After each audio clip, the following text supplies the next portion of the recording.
এখন বৃহস্পতিবারের সন্ধ্যাবেলা, ঘড়িতে বাজে 6:20। আমি এখন ভাবলাম একটু ছেলেকে একটু খাবার বানিয়ে দিলাম। ও আজকে বললো মাম্মা ডিমের আমাকে অমলেট বানিয়ে দাও, তো আমি ওকে এখন ডিমের অমলেট বানিয়ে দিলাম। আমি এখন ভাবলাম আমি একটু আদা দেওয়া চা খাবো।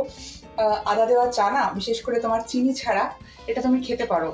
এটা খেতে কিন্তু খুব ভালো লাগে। আমার শ্বশুরবাড়িতে আমার শাশুড়ি মা বলো, বাবা বলো, সবাই ওটা খায়। সেইখানে ওখান থেকে গিয়ে আমি একটু শিখেছিলাম। তো আমি তো একদম চিনি ছাড়া পুরোপুরি খেতে পারি না, সেজন্য একটুখানি দিই, মানে একটুখানি দিয়ে খেতে খারাপ লাগে না। যাই হোক, এখন একটু আমি চা খাবো। চা খেতে খেতে আমি রান্নাঘরটা আজকে ভাবলাম একটু ক্লিন করবো। রান্নাঘরে এই দিকটা একটু অগোছালো হয়ে থাকে, তো সেটা একটু সেট আপ করার এখন একটু ইচ্ছা আছে, হাতে একটু সময়ও আছে। তো তোমাদের সঙ্গে আমি একটু কাজ করতে করতে কথা বলে নেবো, কারণ চুপচাপ বসে কথা বলার তো খুব একটা সময় পাওয়া যায় না। সঙ্গে থেকো।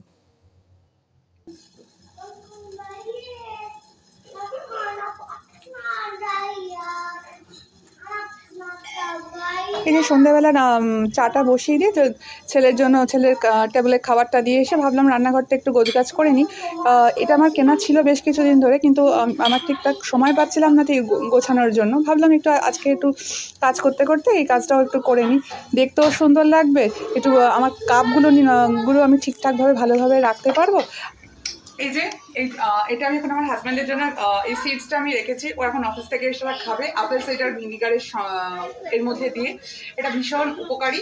এটা খেতে পারে যাদের তোমার কোনো স্টোনের, হয়তো কোনো কিডনিতে স্টোন বা গলব্লাডারের স্টোন, এরকম কোনো টেন্ডেন্সি থাকে, তারা খেতে পারে।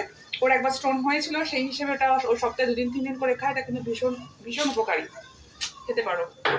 যাই হোক, আমি এটা নতুন এখানে সেট আপ করলাম, কারণ হচ্ছে এখানটা না একটু দেখতে বাজে লাগতো, সেই হিসেবে এটা আমার কাছে ছিল।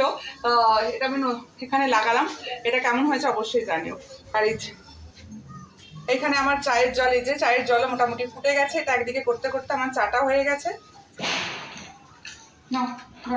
এই যে কাজ করতে করতে ফাঁকে ছেলেকে খাওয়াতে আসতে হলো, কারণ ছেলের বায়না হচ্ছে মাম্মা চলো, আমাকে তুমি একটু অমলেটটা খাইয়ে দাও, আমি এখন একটু খেলবো।